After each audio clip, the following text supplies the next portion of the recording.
You had me worried there, Emily. Somebody stole your bike for a moment. When I joined, I realized I had a joke background from a different Zoom meeting. Got to get back to my usual state of affairs over here.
Paul, do you have you had a chance to look at those screenshots I sent you? I have not. Where did you send them? Slack. Aha.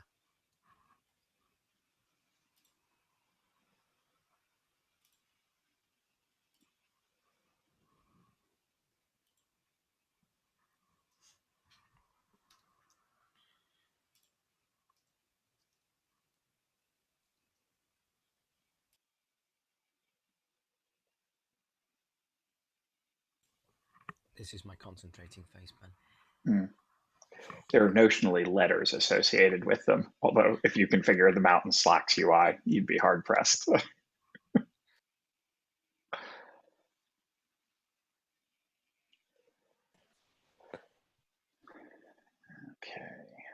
5 after.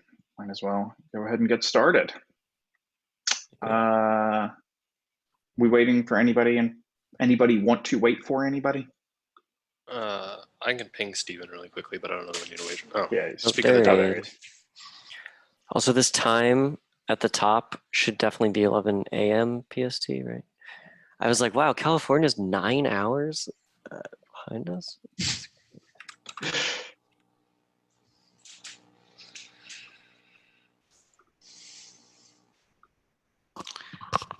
All right.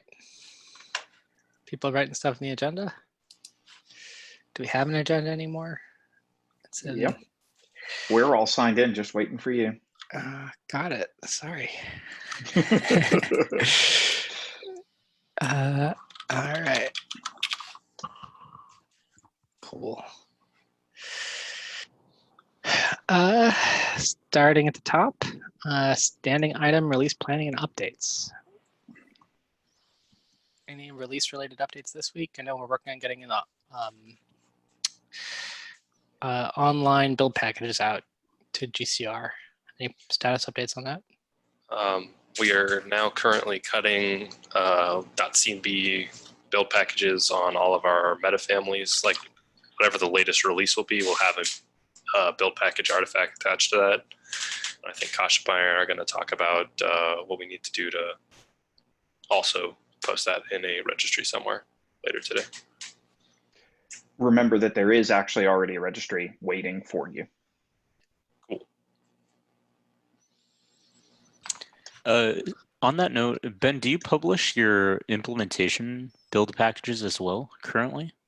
No, the long-term plan is those don't exist for anything but development. Realistically, especially once the registry kicks into place, images are the only real deliverable. We'll always support the other kind because there are times when you'll need to get those things, but build packages as images. I think the question was, do you publish like OpenJDK CNB to GCR as a build package by itself? Oh yeah, exactly. Yeah, absolutely. Yeah. Because the package TOML for the monolithic build pack references it as an image. So, got it. Makes sense. Do you publish to the top level, like what you do with like I think Java is like Paketo build packs / Java, right? Is everything else just top level? Yep, absolutely. Yeah. Yeah, GCR, we could have a directory structure underneath it, but given that that is not common across all registries, trying to add that level of depth is problematic. And our build packs also don't map one-to-one with the language groups, right? Like the OpenJDK build pack, Ruby will need that for JRuby. Node, like 5 other language groups will need Node Engine, right? APM stretch across 5, right? Mm. Yeah. You version the build package images that you put up for your implementation CMBs? Yep, absolutely. Okay, Yeah. and then you keep them, I assume you just keep them up to date in some meta build pack TOML that you then use to construct a project, something or other, which is how you gate. Cool. I was just cool. Yeah. I was just wondering how you gated the release on specific versions of your implementations. So you just version. Yeah. Okay. Yeah. So any individual one of these, let's take a look at the Bellsoft one, for example, is somewhere in here. It is definite. Oh, that's a resource. Hold on. Sorry. There are 2 different things here. Bellsoft library. Okay, here we go. Each one of them is actually kept with a version, and then Java. Internally, we automatically update for each one of those releases, both its listing in the actual order definition as well as the package TOML. So we always have build reproducibility, and then this thing is built and tagged as you'd expect it to be as well. Okay, cool. Yeah. We'll take a look at this then when we're doing some of that. Cool. Yeah, reach out if you have any questions about how we're doing it.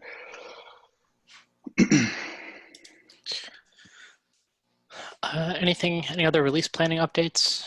I'm guessing we haven't released new builders yet because we're waiting on those build packages. Is that right?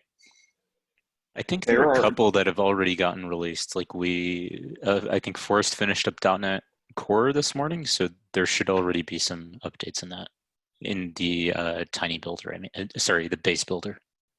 Cool. Yeah. The automation is continuous now. So as soon as I'm releasing mine, new builders are going out. Like I've probably triggered over the last week 6 new builds. So, but I don't think we're triggering on any of the new build packages that feature engine shipping yet, because we haven't, Oh yeah. right? I don't think we've configured our pipelines to consume those yet. But I mean, we can do that as they go, or we could just wait till they're done and just do them all at once. Seems easier to do that. Cool. Whatever you think. All right, anything else release related?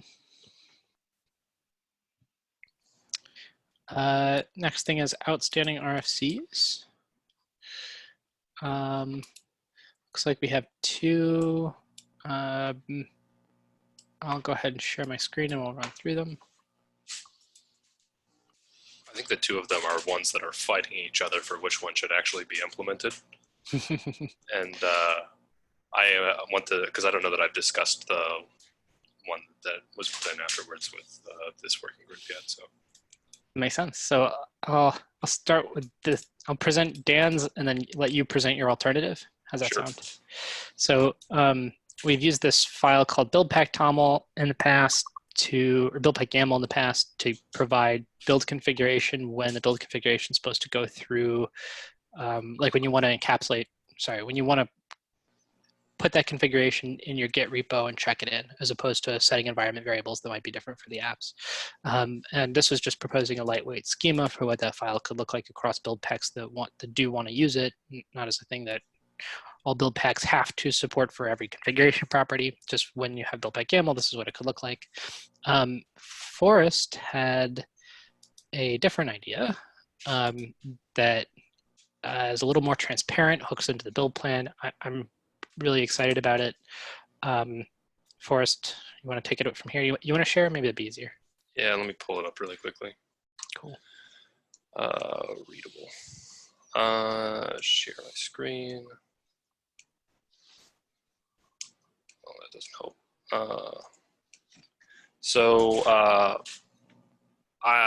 I was not particularly happy with how buildpack YAML looked and how we had to do so much repetitive parsing of slightly different configurations over the span of time when it was kind of just top level keys that we were making up off the top of our head.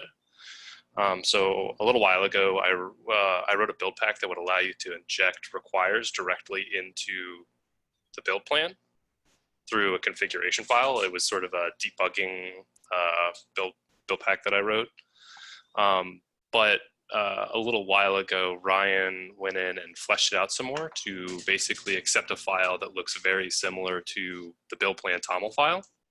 I mean, it looks like this. I'm sure that you're very well familiar with what this would look like. So I'm proposing that we get rid of buildpack YAML and do all of our configuration through, and anyone who would like to do configuration through this means would do work through build plan TOML. From what I understand, for the Java build packs, y'all just do all that configuration with environment variables that you would set at fact build time or whatever. So this wouldn't affect you in any way, shape, or form. If y'all wanted to adopt this, that'd be great. If you don't, more power to you, I guess. But this sort of is a way for us to offload a bunch of repetitive, unique but not really unique logic that we have been putting in all of our build packs onto the lifecycle, and leverage the fact that it's parsing the build plan for us all the time and use those instead. This is a little long-winded motivation. We did some back and forth, and I tried to capture as much of the back and forth on the PR as I possibly could. I just added this section to this morning about addressing some concerns around people being able to access build packs that they shouldn't, which is not really that big of a concern. But yeah, it's pretty simple in the end. We add a build pack to the end of our build pack groups. It accepts some type of format. Right now it accepts something called plan.toml. There is some potential discussion about maybe trying to merge that into something that's more universal, like Project TOML, or coming up with a better interface. It's something that I have not fully addressed yet, but I think could be iterated on. And then I have sort of the conversion that you would do, the one-to-one conversion you would do to make this look like Plan TOML. And I think the reason I was really excited about this is because it makes our build packs, it makes us be able to be a lot more stingy about when we hand out build and launch flags. We can be very, very guarded about the permissions we hand out, meaning that we don't end up with containers that just have stuff lying around in it because we thought that maybe the user would potentially want it there. They can instead just ask for it in a sort of straightforward way instead of sort of having to know how to loop through the build pack to get there. And it kind of condenses all of that ability into one place. So that's what I'm proposing right now. Yeah. I really like the kind of power and transparency. So it's like, instead of a build pack having to parse the special thing in the app directory that's basically the same thing in a different format as, build pack has exactly one interface for getting requirements, and that can come from the app or it can come from another build pack, and it looks exactly the same in both cases. That seems like if there's a criticism of our API, it's that we create too much complexity, right? This keeps it simple, keeps the interface the same, gives the app developer a lot of power, and it opens up things, more flexible things like, if someone wanted to use just the OpenJDK build pack, do everything else themselves, the OpenJDK build pack doesn't have to do anything special. They can just say, I need this from OpenJDK, and they don't have to write a build pack and get it installed on the platform and all of that. If the operator chooses to support build plan build pack, which is like the operator choosing to support app developers having more flexibility, right? So it's a nice switch from a platform perspective too. Yeah, concur. This is a perfect level of layering on top of something that already exists, translating the same way we do with something like proc file, for example, into the primitives for the spec itself. The only concern I would have, and it's a very light concern, is whether we actually want to call it plan.toml. I don't have a better name, but that's going to have some collisions with the spec itself, and this isn't technically part of the CNB spec. I am not married to any file name or configuration that this looks like. I want this to look exactly like how the build plan looks-ish, and I don't care what the name is at all. Yeah, sounds good. I'll keep thinking about that a little bit. Awesome. I wonder if this could eventually roll into the spec. Like, it can be trialed as a build pack, and then if it goes really well, it's something that the lifecycle could provide directly. And could be put in Project Toml. The platform could read it out of Project Toml, and then you just have one file for everything. This, I think, is very clever, and it also gave me a slightly crazier idea that maybe we can move mix-ins into the build plan as well. Like, instead of doing all of that validation up front, if build packs then are like requiring mix-ins as like a special field in the merge toml, then you could have the stack provide things, but also like a root build pack in Joe's proposal could also provide things instead of having two ways to do it.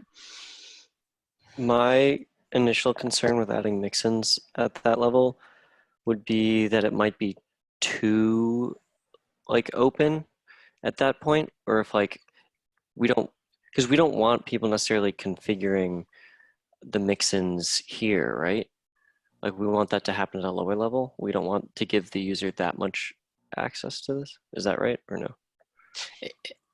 It would be dynamic, right? The build packs could dynamically require lots of packages, and like I'm not saying this is a bad idea, but to your general point, I think we want to avoid like a large proliferation of many different stack images, because build packs can, like, we wouldn't want it where build packs specify a whole bunch of mix-ins and then every build everywhere in the world requires a root build pack to install all of those mix-ins, because every build would get really slow, right? And I don't think that's a feature that has to happen with that model, but if we weren't careful, I could see that happening.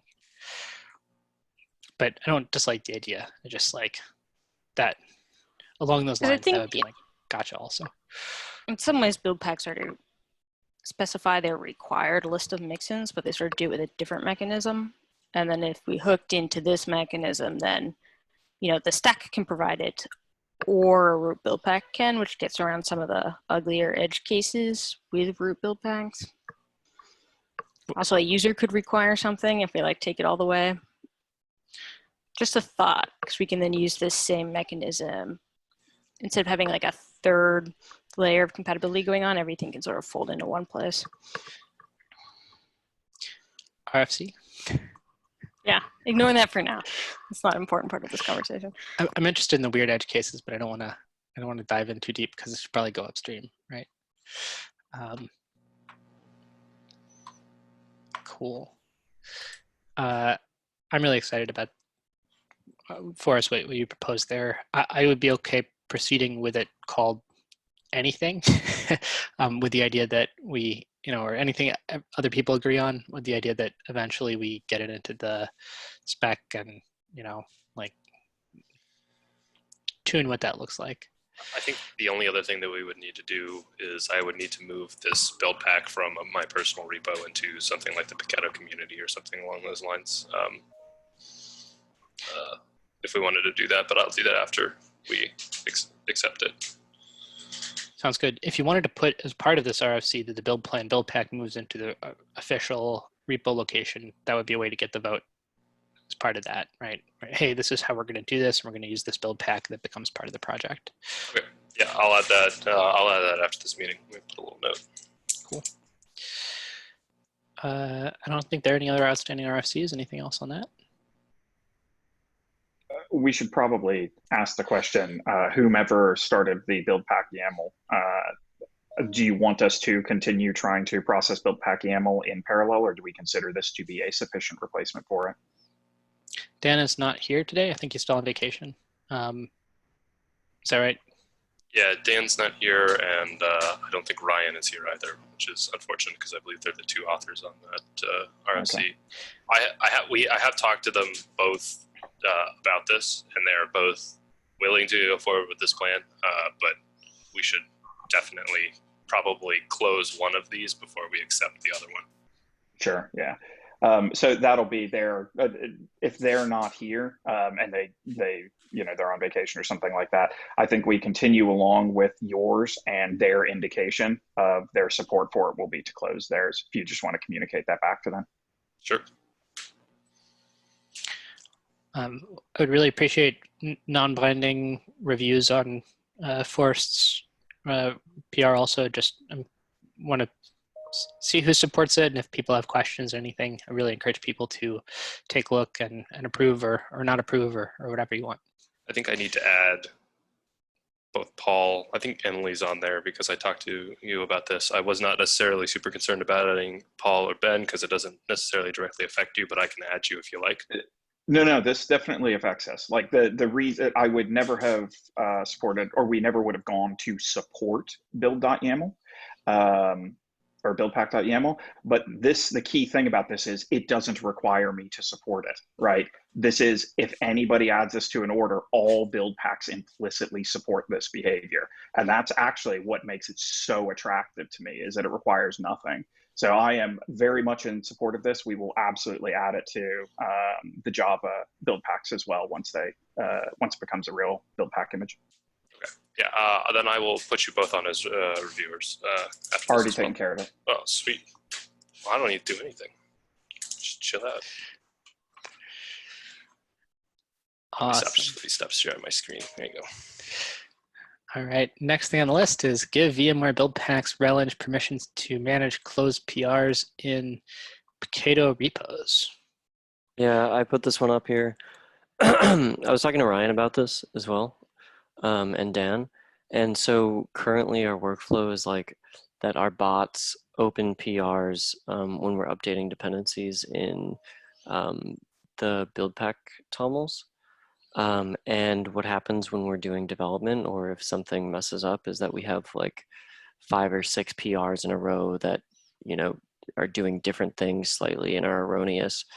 And then we have to message the maintainers of these build packs, or these repos rather, and tell them what's going on, and like just ask them to ignore all these or only accept this one, or et cetera, because we don't have permission currently to close those PRs or do anything with those. So if you're opening them, why can't you close them?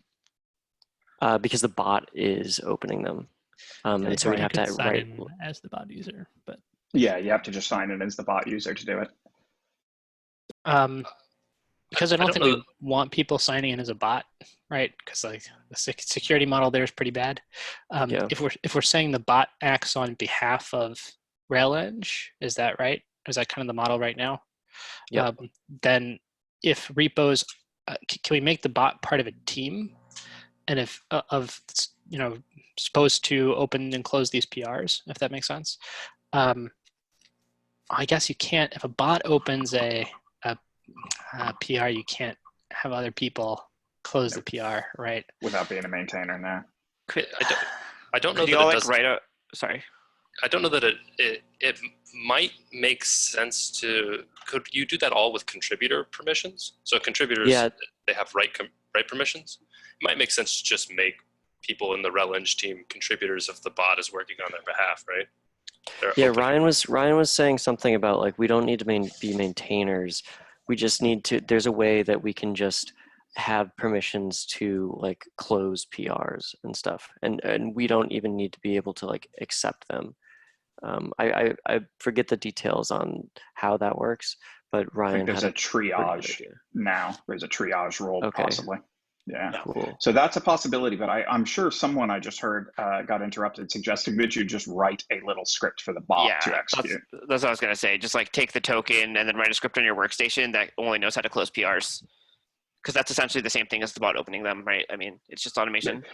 Yeah. So it'll limit the interaction you have as the bot, right? Like you're not gonna be able to like do anything. It's just like close PR number X in this repo, then the bot just does it. And that's nice too, because it'll show the bot as being the one that does it, which is maybe good. I don't know if that's good, if that's good or not, but potentially a more robust solution is we could have it so that you could write comments inside the PRs, where if it's opened by the bot, it would be closed by the bot if you commented something as well.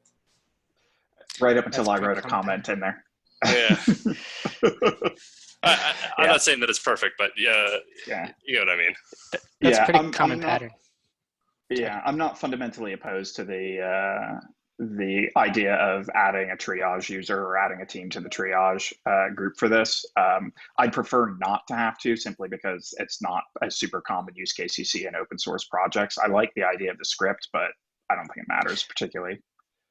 Ben, you don't use that bot to bump your implementation CMBs or your Java CMB, right? So I have in commits, I have to put an email address in, and it's robot@paketo.io, but it's not a particular user that anything is tied to. But like the RelEng team's bot, is that doing anything on the Java side right now? Like this may just be a sub-team thing within that you could work out within the non-Java sub-team if Ben isn't using it yet, and then we could expand it out later and figure out what that is. This is totally, I was looking at it from a governance perspective. You'll never find another open source project that sort of randomly allows triage permissions to some other group of people that aren't, maintainers or contributors. And so from that perspective, to maintain consistency, I like the idea of just having the script, but in practice, I don't think it matters at all. Makes sense. I think we want the RelEng team to be contributors to all the repos, in that they are acting in the open source, contributing to those projects. They're just not maintainers of the particular language subteams.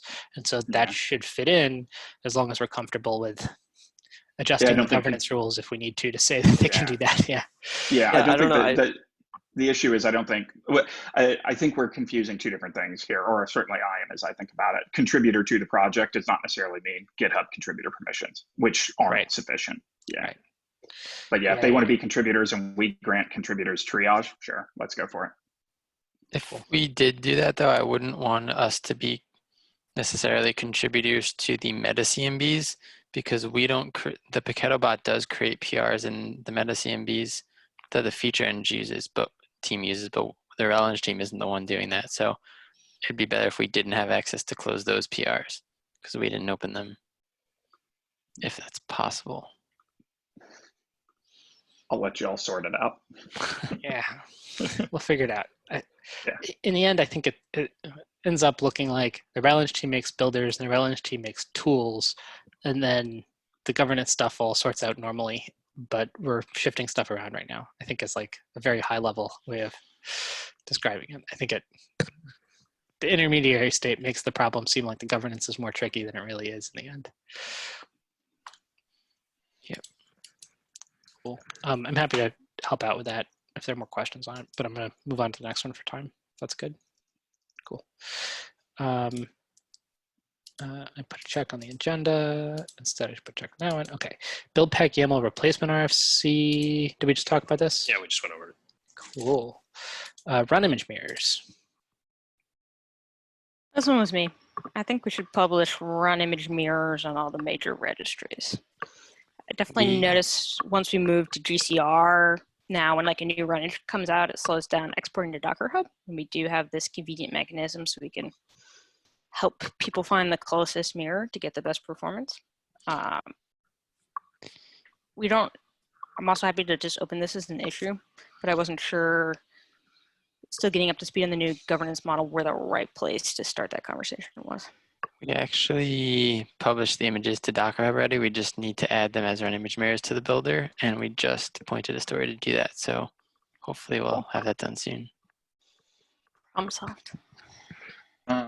That's a GitHub issue somewhere that's open when you say a story? No, it's just in our backlog.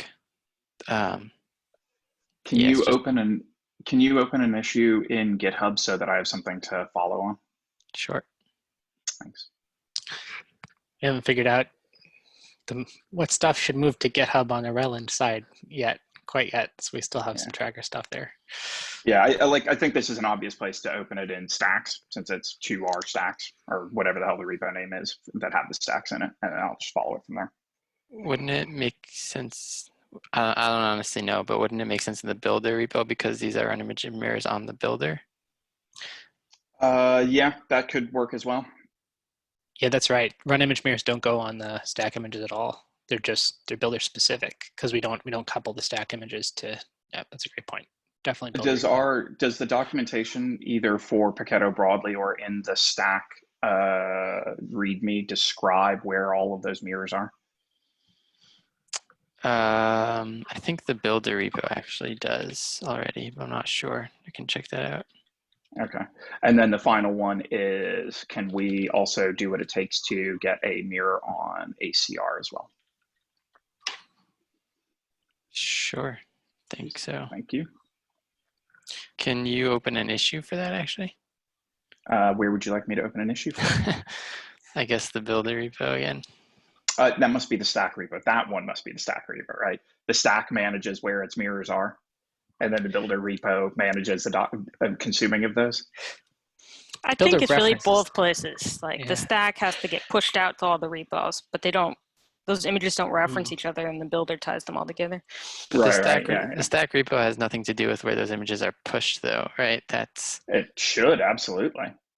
Well, the repo itself doesn't say where it's. I mean, other than like the README, I don't think the repo itself would tell you where it's pushed to, right?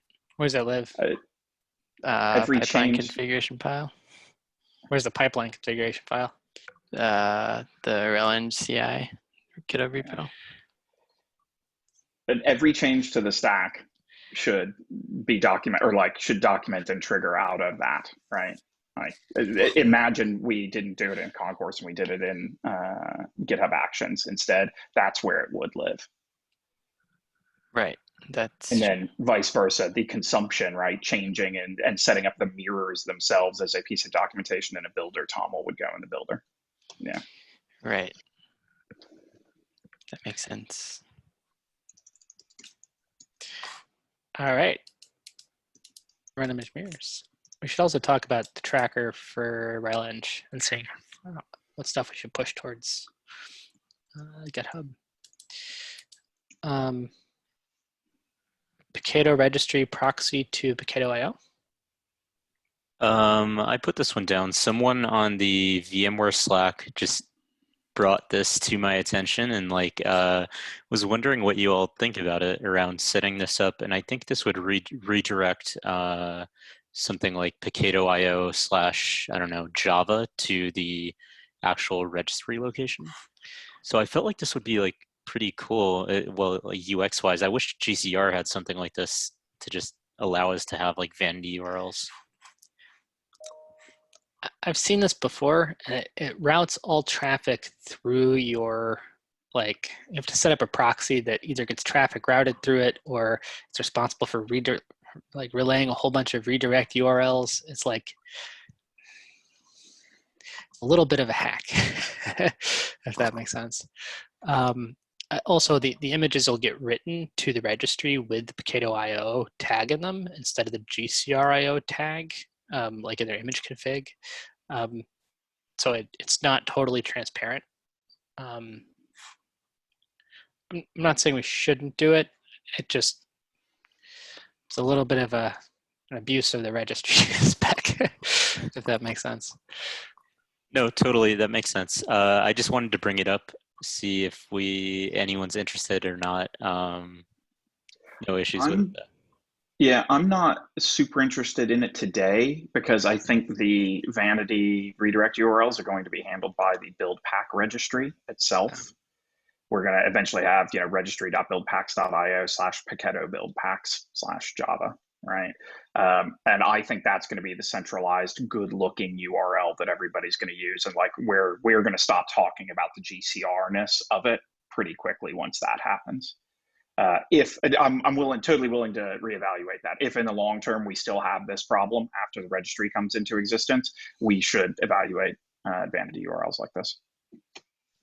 Oh, that makes sense. I didn't know that the build packs registry would handle that. Could you link me some docs around that, Ben? No, there are. There aren't any. There's an RFC, and I think the specification PR is now open in those two repos. But fundamentally, they're going to do a Rust-like registry, which is basically a Git repo with a bunch of files that are indirect pointers. And so you'll reference registry.buildpacks.io namespace name. So basically the two parts of the ID of a build pack, and then that will resolve locally for you to a pointer to an image registry somewhere in the universe. And so yes, the download will happen from GCR, it will happen from Azure, it will happen from Docker Hub, but your perspective is the ID being Paketo buildpacks/Java exclusively. Got it. Makes sense.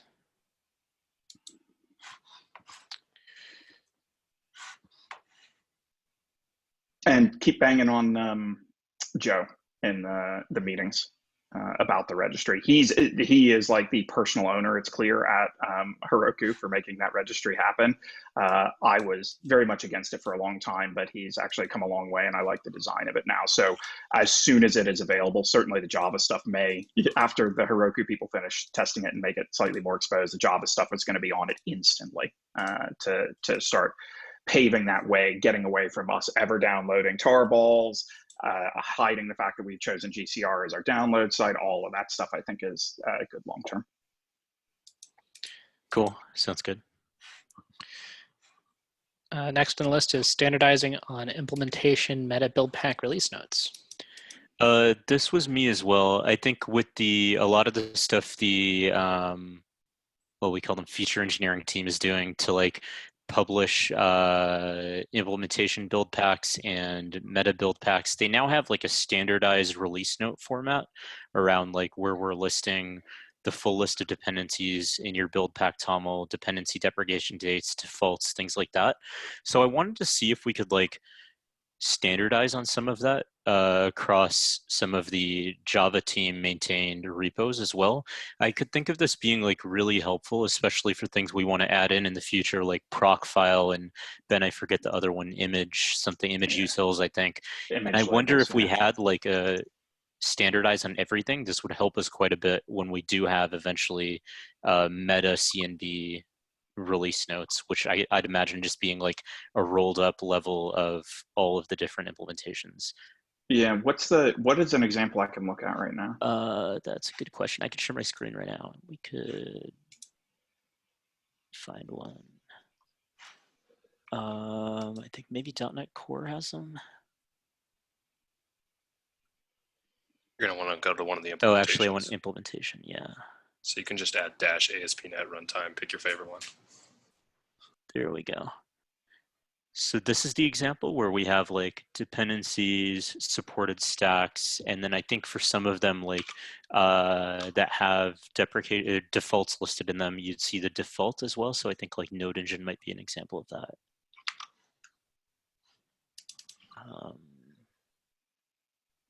Yeah, exactly. So like default dependencies, supported stacks. And can you click edit on that for me? Yep. And so when you're assembling it, the key is you're just looking for the magic phrases, dependencies, default dependencies, supported stacks, things like that. I don't quite remember exactly how it works. We have a tool that helps us generate these by, like, I think it actually rips apart the tar file and reads the build pack toml inside of it. Yeah, sorry. My question was about the next layer up. The things that consume this release note are just looking for the magic strings and then a table inside of them or table below them. I assume that's what we would do. Like, this is, again, just stuff that I was just thinking about last week with a lot of the, so we have the implementation CNB release notes, language family level stuff would come next. So I'd assume that all of our teams maintain stuff, we'd be able to do this. But if you could like have a very similar output or like reuse the tooling that's existing or something like that, then that would be nice. So we could just like reuse that. Yeah, so very similar isn't good enough for me. I want to make sure it matches exactly. So I'm trying to get an idea of what actually was important in that. So if you can have somebody on the team reach out to me, so I can understand exactly what the magic words are, or if ordering matters, things like that, what the table structure is exactly supposed to look like. We'll make sure that we start doing that. Cool, that makes sense. I think Forrest and I are chatting later today about this, so we'll maybe shoot you a message after. Thanks. Okay, sounds good. Yeah.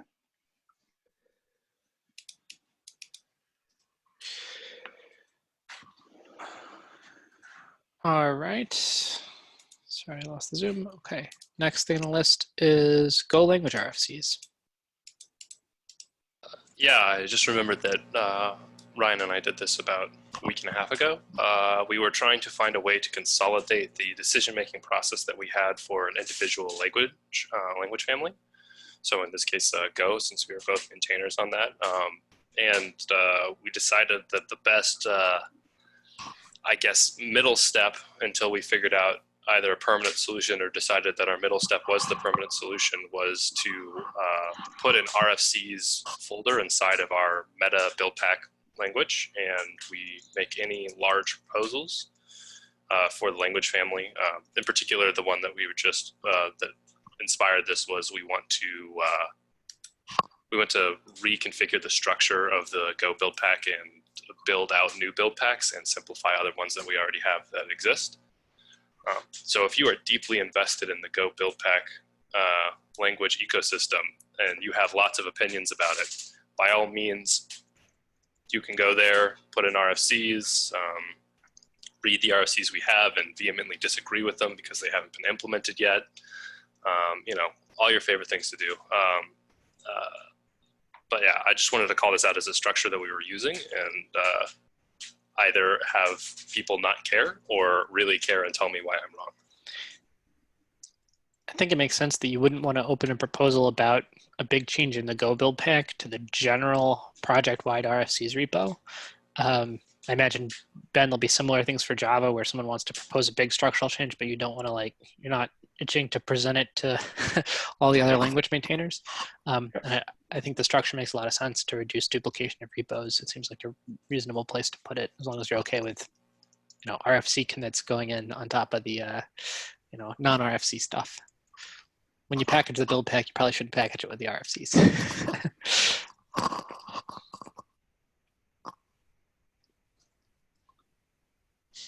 Yeah, no, there wasn't anything else to that. I just wanted to call out that it was a structure that we were using for any set of maintainers that would like to use a similar structure or avoid that structure.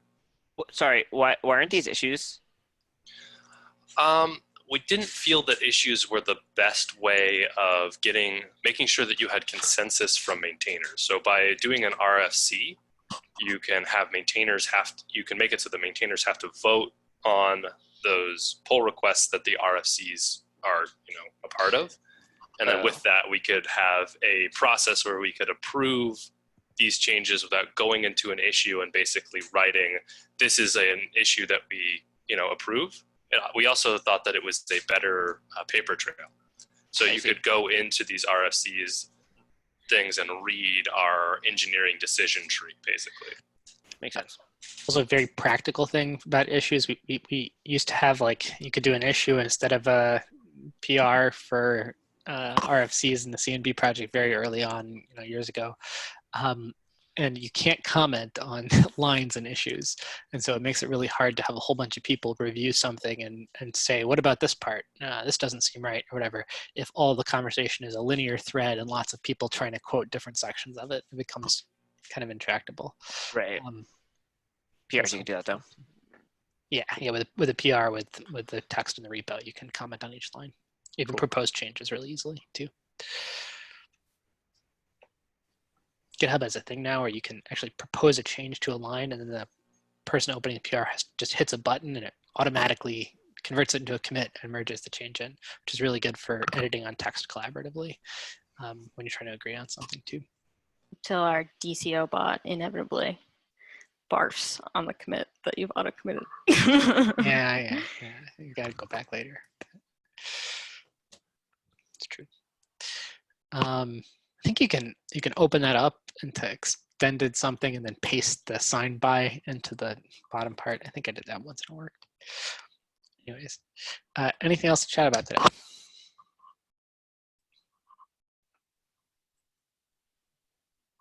All right. Thanks, everybody. Thanks.